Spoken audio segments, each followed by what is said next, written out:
Hey everybody. Welcome back to the third episode. Oh, you were supposed to say that. It's the third episode of Keeping It Real with Susan and Chalese. I'm going to start saying Chalese and Susan so we can just mess people up. Oh. Okay. So it's like at this point I want to do a quiz for people, like, do they know who's who? Ooh, right? Have they been paying attention? That's good. Yeah. Which one are you? I don't know. I don't know either. I don't know. Do you guys know? Hey, we would love it if you guys comment and tell us if you know who's who. That's what we want in the comments. And also, please subscribe, like, share, comment. Yes. Share with anybody you feel that might need this. We know that we're getting heavy. We know that we're going through a lot of topics that aren't comfortable for most people to talk about. Right. This is not something that most people like to talk about. It's not something most people like to hear. It's also the reason why I wrote my book. I'm going to totally plug my book right now. Plug is that it. Okay? Plug away. Push it up there. Finding 40, A Mother's Walk with Grief. So I painted this picture. I painted this picture. Oh, I don't know. I don't think. 5 years ago, actually. Cool. Yeah. Because it, for me, was a transformational time. Uh-huh. And I was definitely, when the graphic designer asked me, what do you want the cover to look like? I was trying to explain it. And then I looked up on my wall and I was like, that painting right there. And I pulled it in and I was like, this. And so, that's awesome. That's yeah, so cool. Yeah. So I got a little bit of everything. Oh, and you know what's cool is that Holly Hope, one of my dear friends and amazing, I'm also doing a self-love retreat with her. Look at me plugging all of these things. I know. But she's actually putting these books in her emotion kits. That's awesome. For March. So, and so it's connection, cool. the emotion is connection, which I talk a lot about that, which is what we're doing and how we connected in the first place is over loss and grief. Right. So it's really powerful. So if you guys want to know more, I'm also going to put that in the comments below and in the description. So you guys can get my book and the emotions kit if you need to process through any of that. Awesome. Period. Your turn. That took a turn. You know, that's how it rolls, right? Yeah. Well, I mean, that's part of like what got us to where we are. I so did. Absolutely did. I think like in the last episode, we left off at a place where we were kind of talking about triggering things that people say, and it's like you understand that every single thing someone says to you, the intention is love and kindness. It just is. Yeah. It may take you a while to get there. And there's some pretty crazy things. And that led to me, actually, like someone said something to me on my anniversary last year. That triggered me so bad that I texted Chalese.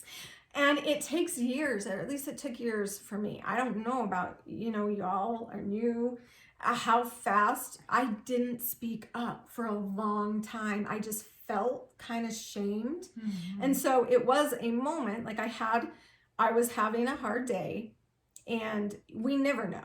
We never know from year to year, at least me, what it's going to be like, or what days are going to trigger me, or what feelings are going to come up, because there's so many different times. Yeah. So many different anniversaries, so many different things. So I take a week and just make sure I don't have stuff planned just in case, and then there are people that I know that they don't even really think about the date or the anniversary, and they're good with it. So we all do it in different ways. Mm-hmm. And I had a hard day last year, and I was expressing it to someone on the phone, and like, it's really hard. And they made the comment to me that it's been 10 years. Are you going to do this every year? Like, when are you going to get over this? And I know the intention was love, but it was a transformational moment for me, because I said, and what if I don't? What if I don't ever get over it? And every single year, this is how it's going to be, year after year. And I'm sad because I love someone who died, and it makes me sad. And every day I see my 4 beautiful children who lost their dad, who died. And I take this time of the year to feel it. I'd never, like I've spoken up before, but never quite like that. And Cheers to that. Well, it took 10 years, you know, and really it's like you through your journey, you do get to this point that I'm saying where you understand people love you, right? So what this person, they saw me in pain. Really, a lot of times, so think about this. Here's a deep thought. When you see someone in pain, what do? Does it make you uncomfortable? And so you do anything you can to pull them out? A lot of times that's what those comments are. Yes. I see it a lot in my coaching. It's like someone says something to the person, it triggers them. Their intention was to make them feel better or look at it a different way. But the reality is, these hard feelings, when we're sad or angry, culture isn't comfortable with them. Mm-hmm. So it's more, you guys, if you can track with me. If you can't, just ignore me. A lot of times it's more a selfish comment, like, I don't know how to handle this. Let's get her to happy. Yes. Let's get her to, I don't know how to deal with sadness and grief and all of this. So let's get her to happy instead of sitting there. Like, can you ask yourself that? Can you sit with someone I don't know if I said that, who's really feeling a very intense, deep, raw emotion and love them through it and just support? Because that's why we suppress them a lot as well. Because we want to share, we want to tell people about them, we want to kind of purge them, right? Through voice and having someone listen. Yet a lot of times there's a shame that comes back at you, even though it's not meant that way. Like I can say over and over till I run out of breath, like the intention you think is you love them, you want them to be happy, you want them, but do you love them enough to let them sit in that raw emotion and just have space for them? Like, can you do that? That's a really powerful question. And that's really honestly such a good one to ask yourself. And like, I'm asking myself right now too. Like, there's so many times when it is. And I mean, we work with people, we're healers. We're people who understand and are empathetic and want to help people. And I'm thinking to myself, like, how often do I just sit and let people do that? Right. I feel like we can do that for each other, but there's also that moment of like, wait, how can I make this better? Right. For them. But is it because I'm uncomfortable? Yeah. So I just have a lot of practice with it with my coaching and my sessions, because people will sit with me and, cry and let out some of these emotions and thoughts, and I just sit there, and half the time I cry with them because I can feel it. It's real and it's raw, and I'm just like, pretty much is what I do. Is there anything more? Yeah. Like, tell me more about that feeling, that anger. Describe that anger. Yeah. And it's really healing. Yeah. So on that same note, what is it that you exactly do? I do lots of stuff. I'm intuitive. So I love astrology is my tool. I know a lot of people are going to be like, what? But it's my grounded tool. It brings my intuition into a grounded chart that I can look at. So what it does is you give me your time of birth, date of birth, and place of birth, and it generates this table of where energies were in the sky when you were born, right? So planets, sun and moon, that kind of stuff. And then as you go throughout your life, they continue to move, and then they cause different changes. They don't cause them, sorry. It just affects you. The energy around you affects you. So that initial birth chart, it's what it's called, a birth chart. It just explains your wiring, your characteristics. It doesn't make anything happen.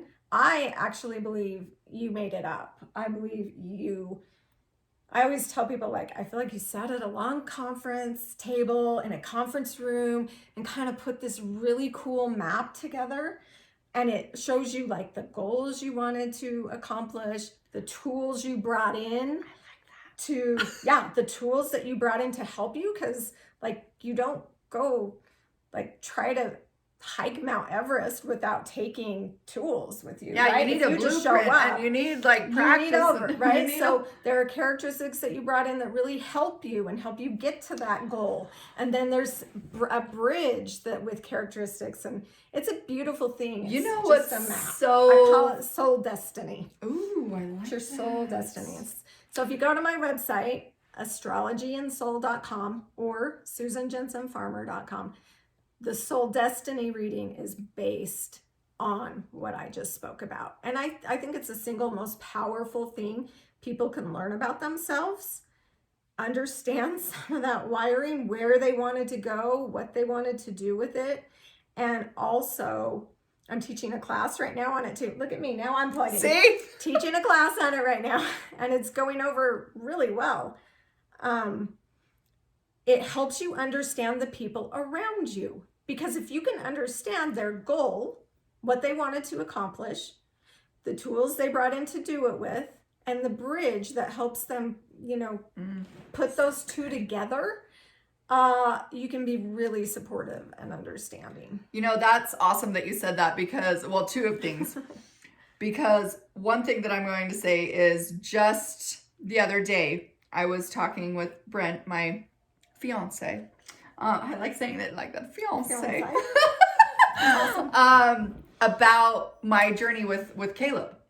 Uh-huh. And I said, I really believe in, whether you believe in a pre-existence or not, I believe that there was because energy doesn't ever die. So there's like, it's just energy, yeah. But I believe that we made basically a soul contract, my son and I, to be able to do this together. And I knew this was going to happen. And I basically signed up for this knowing it was going to be hard, but like what you talked about, like I know that you know my chart, but like I think it's so fantastic that you said it like that. And that's such a beautiful way to look at it. And whether you believe in energy or whatever you believe in, like it's just a tool, right? Like just like religion or believing in God or believing in energy or the universe or wine. Wine's a tool. Like it's such a wine is a tool.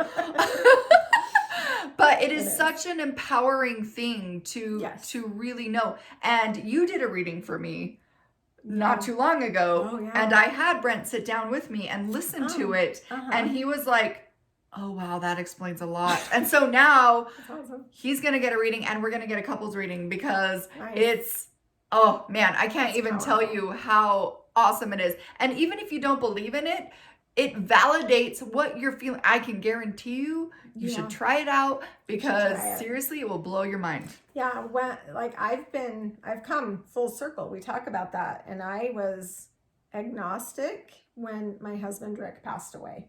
Like I didn't know what was out there, didn't care at all. It was like, I'm good. I'm really happy being me.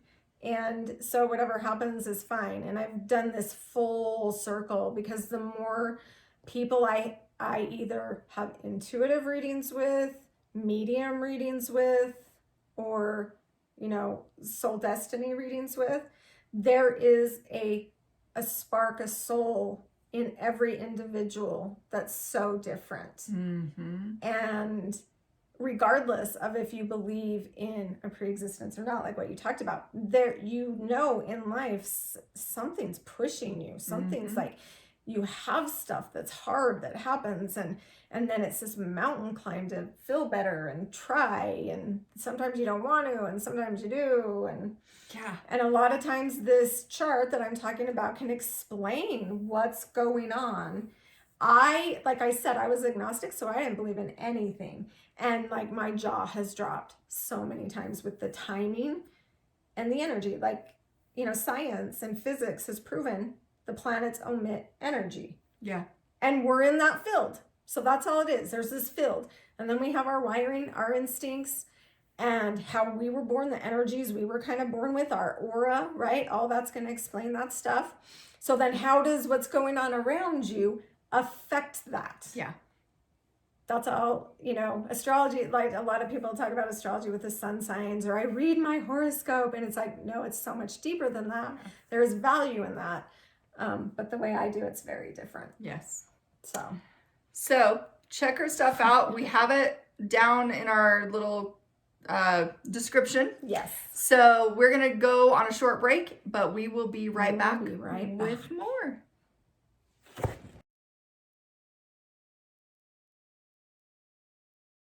Hey everybody, welcome back to Keeping It Real with Susan and Chalese. So before I took over the show earlier,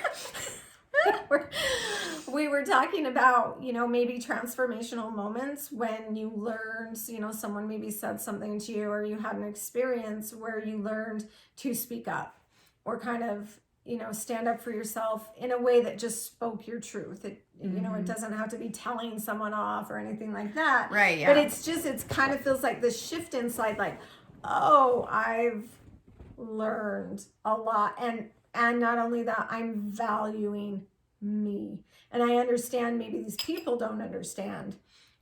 And even with that, I'm valuing me. Yeah. And it's just a really great, there's a lot of judgment, a lot of criticism, a lot of people knowing how they would do it when you're in a trauma, yet they've never been in it. Right. And so to get to this point is a very, it's an accomplishment. It really is. I want Chalese to share. Do you have something to share on Yeah. that account about You can take over the show. No, we share the show. We share the show. It's Susan and Chalese, We share the show. both of us.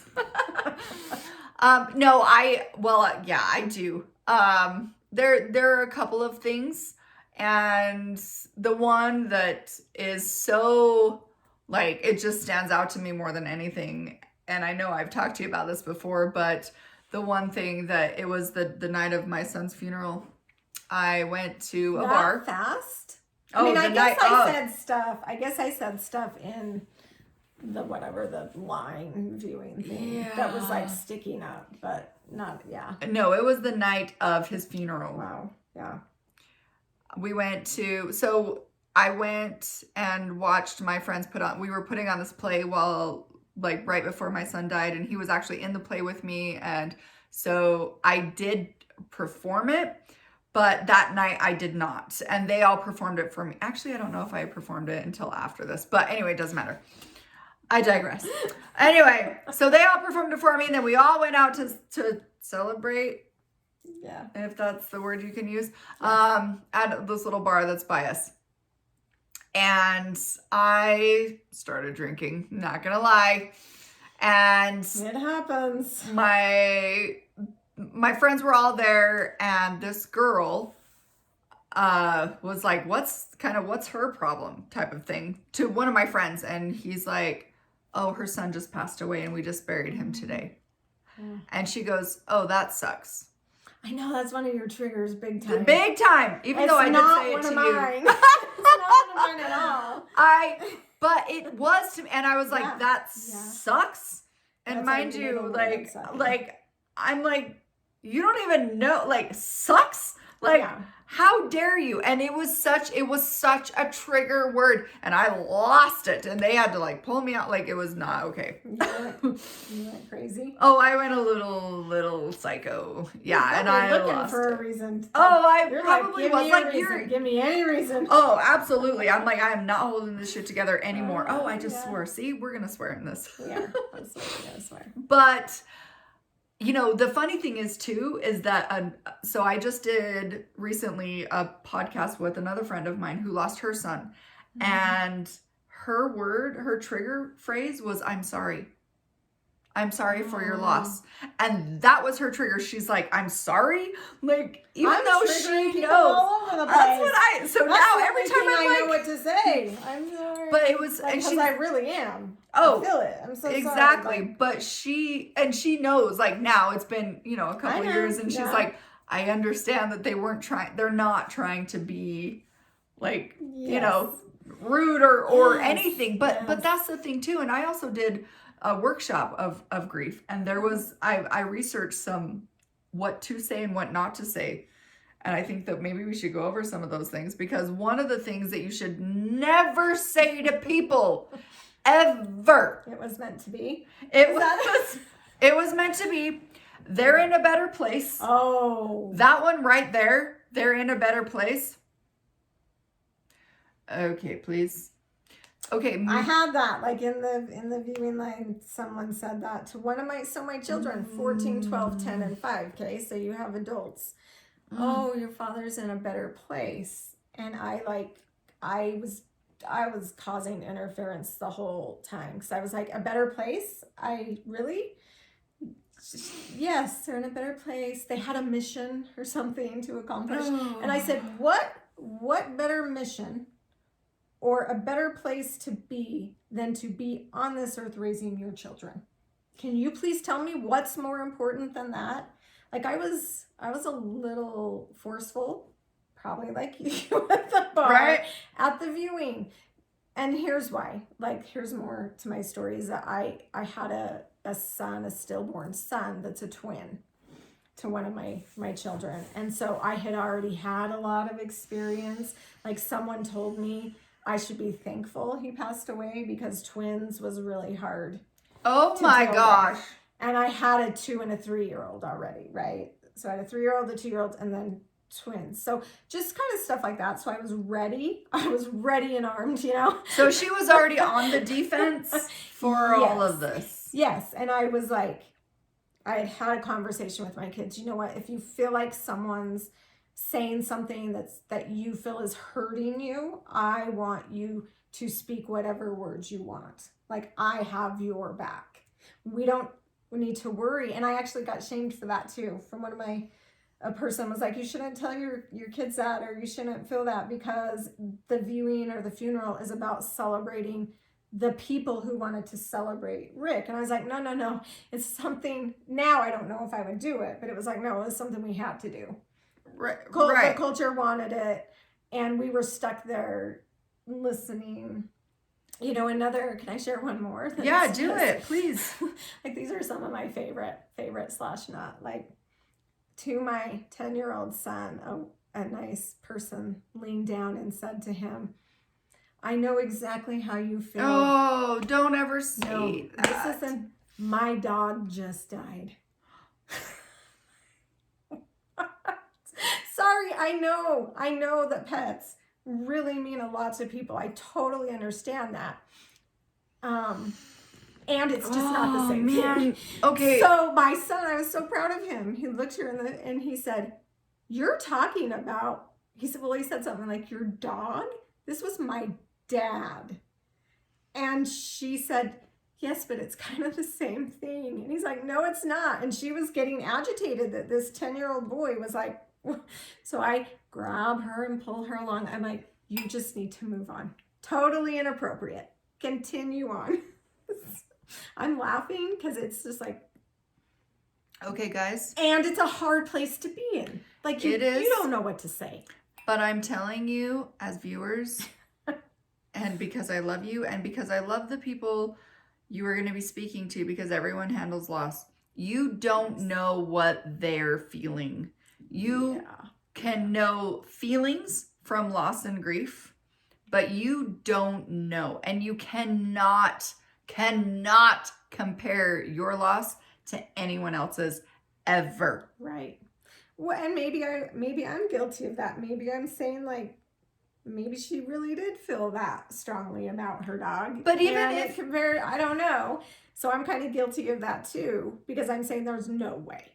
And I don't know. Well, that's fair, and that's a really that's a really cool thing to say too, and a self-aware moment. Like, we don't know, and everybody's loss is different, but that's what we're saying. Like, everybody's loss is different. Everybody's loss is impactful to them. Right. But you can't compare them, because even my friend that I was just talking about, her son that died, he was 16. He got in a car accident.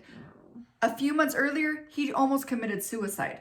So she got her son back and lost him. And actually, I do have a story about this too, of like not comparing. And this was something really powerful that happened to me. is that I have a dear friend, and they struggled with their son. He had leukemia from when he was a baby. I was very close to this family too, and knew this little boy, and he ended up getting leukemia at about 1.5 years and fought through it for about 3 or 4 years, got cleared of it. 3 months later it came back, and he died. And I had said to Dave at the time, who was my, well, we weren't married yet, but anyway, he said, you can't compare your loss to anyone else's because you didn't get to say goodbye. Even though their loss was just as traumatic and just as awful as they lost their baby that they had to watch suffer. I lost my baby, who I didn't say goodbye to. Baby, as in, they were about the same age. So he was 3, mine was 4. But you can't compare your loss to anyone. Your loss of your husband, you can't compare to another person who lost their husband. Another friend of mine lost her husband 3 years ago and just got remarried. And it's beautiful though. Like, their story is so powerful because he's a part of their life.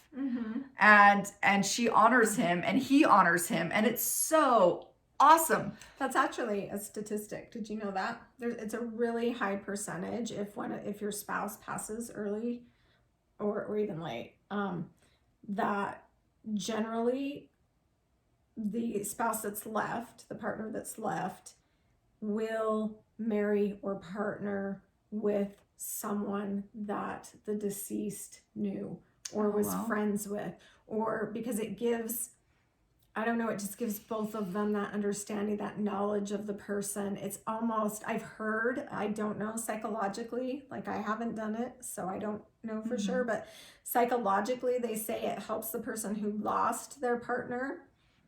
They're like, well, I know he or she liked them. That's really, and so, that makes sense.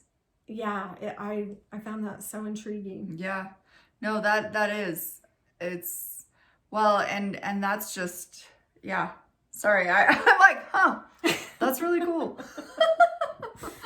Yeah. But it makes sense because and it's something that we don't ever want to replace that person.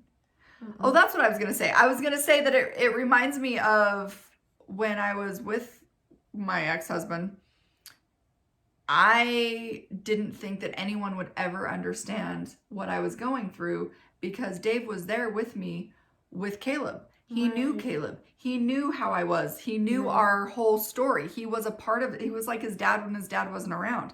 He was that person for me. Yeah. And I never believed that anyone would ever be able to relate or understand me. So why would I ever have another relationship with someone who wouldn't connect with me on that level? And it was really powerful to finally be able to have not just one, but a couple different relationships where, and especially my person now, like I said, my person, he is so understanding and empathetic, and he doesn't know, but he wants to know. He wants to know the stories, and he wants to relate and connect, which is really cool. So it is. Yeah, absolutely. Yeah. You just said absolutely. Absolutely. Next time we'll have to count how many times we say absolutely. Right. And give a prize away. Right. That's a good idea. Free reading or something. Or a book. Yeah, or a book. That. Well, we are at that time. We are at that time. So if you guys want to hear anything other than what we're talking about, any other topics that you really like, if you have a story you want to share, please, please, please let us know. We want to hear your stories.